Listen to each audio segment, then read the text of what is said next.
Hey everybody, this is Dr. Bob, and today we're going to talk about Ask Dr. Bob. There's 5 questions I want to address for all of you, and we're going to take our time because this is some very, very important information, and I appreciate the fact that you've taken the time and pass this information on to your friends and family, because I know so many people have the exact same question that you have, but they just really never thought too much about what to ask and who to ask for. So one of the very first questions is about osteoarthritis. An individual wrote and said that her mom or an individual in her family had severe pain. And this is what I've learned over my nearly 35-year career when it comes to treating pain and arthritis.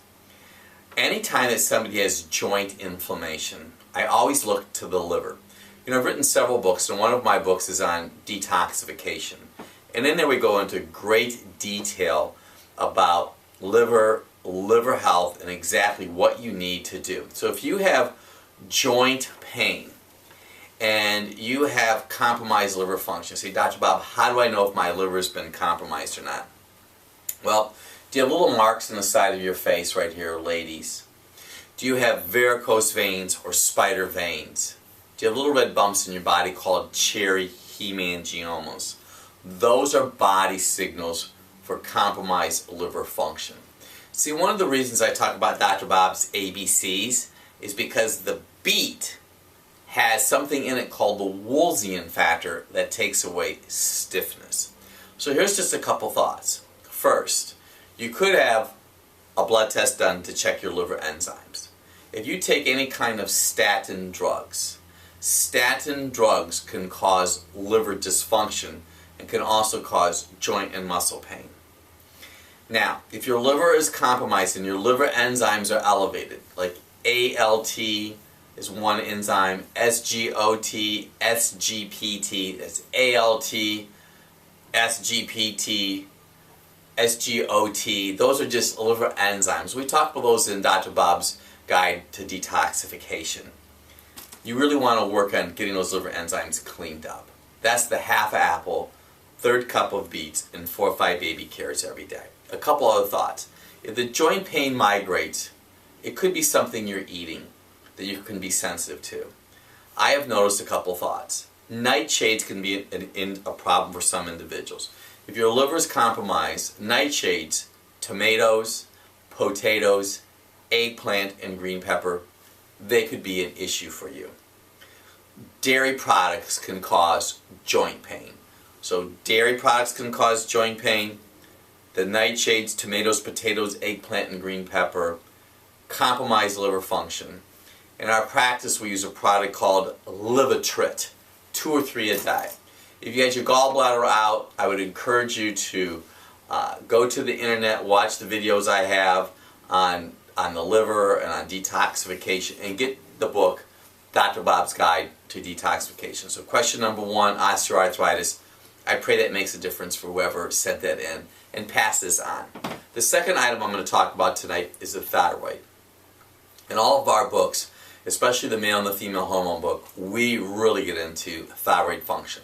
And this particular person's mother, once again, is taking a medication for low thyroid. Now, low thyroid is very common today. I can tell you statistically, 72% of you watching me right now don't have enough iodine. I personally take 12 milligrams of iodine every day, and the product I use is called Iodozyme.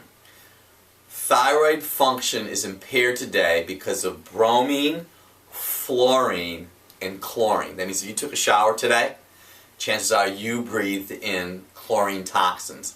That's one of the reasons that we promote a shower dechlorinator, and I have one in our shower stall, and I know that when you breathe in chlorine gas, it's toxic to the thyroid. Having wide-spaced teeth, constipation, cold hands, cold feet, body signals for a low thyroid. How do we help our patients get off thyroid medications? First, I do not have a license to take anybody off medication at all. But if I can educate you, we can work with your primary care physician, and we can walk through what you need to do. I would encourage you to have a TSH, Tom, Sam, Harry, a T3, and a T4. Those are really important. When your TSH is elevated, that usually means subpar thyroid function. We want your TSH to be greater than 2. If your TSH is less than 2, it means your pituitary gland is not secreting enough TSH to tell your thyroid what to do. In our practice, now I don't want any of you to take these products unless we sit down and we chit-chat on the phone or we have some kind of commitment and talk to each other. We use a product called Metastim when you do not have the conversion of T4 to T3. All you want to do, if you have blood tests at home on your thyroid, look at your T4 level. It usually should be about 8. If your T3 is less than 100, you really need to have a consultation with me. 125 is normal for T3. We can do a urine iodine loading test, but we use a product called Metastim to help the conversion of T4 to T3. If you go to YouTube and you go to my channel, Drugless Doctor, watch the program that I did with Michelle. She was not able to get pregnant. So let's review. Cold hands, cold feet. And going back to Michelle, she got pregnant because we helped her thyroid gland. We helped her T4 convert to T3. So we have 3 more segments we're going to talk about. Let's review this thyroid one more time. Cold hands, cold feet, wide spaced teeth, constipation, common body signals for a low thyroid gland. So I pray that that made a difference for each and every one of you. So then we have an individual who has a mother that wants to take Botox injections for pain that she's getting in her probably left neck and mid-back region. I want to share a little known secret, and I learned this back in the 1980s. Chronic left neck and mid-back pain is commonly caused by burden on the pancreas. Bananas, raisins, grapes, yogurt, any dairy product, pineapple and white potatoes stress the pancreas and are common reasons for you to have chronic neck and mid-back pain. How is your head posture? Is your head in the forward position? I would find a skilled chiropractor in your area. We use motion-specific adjustments in our practice. We don't do twisting of the neck. We have a table that helps us assist our patients in correction. You might want to get a large ball. Start laying backwards on that large ball, about a 55 centimeter ball. That'll help improve the mechanics in your posture. But once again, it's sugar, it's bananas, it's raisins, it's grapes, pineapple. I would not do the Botox. The Botox is symptomatic treatment, and I'll guarantee you're going to have pain for a long, long time if you use the Botox. The fourth question that we have right now is a mom was concerned because she has a 13-year-old child that's following our ADHD program, and congratulations that you're doing that. And you wanted to know if your 7-year-old child could be doing the same program. What I would encourage you to do is look at the weight of the child. See, we have a program in Dr. Bob's Guide to Stop ADHD in 18 days. We use a product called multivitams, we use some B vitamins. So let's just say we normally have you do 6 of the multivitams a day. If the 7-year-old child is, let's say, 60 or 70 pounds, half the dosage. And you can do that for a few weeks. You're not going to OD your child. You want to do at least a teaspoon of the Bio-omega-3 fat, which is kind of a fish-based fat. And you want to take at least 2 or 3 of the Bio-B100s. And you also want to take some B6 phosphate, maybe 1 or 2 a day. You can just play with it. When I say play with it, these are not fat-soluble products, so they're really not going to cause any harm. If they're going to do anything, they may cause some digestive distress. So let me repeat myself there. Yes, they can follow the same program, and you're going to reduce the dosage probably in half because of weight involvement. The skinnier the child, the less product that they're going to need, or the smaller the child. The final question that I have has to do with protein. An individual is asking how much protein should they consume in a day. You know, I've read so many different articles. You know, they say take the palm of your hand, about 1/4 of an inch. That's how much protein you could eat with each meal. I want you to know that I mostly eat steamed vegetables, raw vegetables. I will have an egg, hard-boiled egg in the middle of the morning, about 10 o'clock.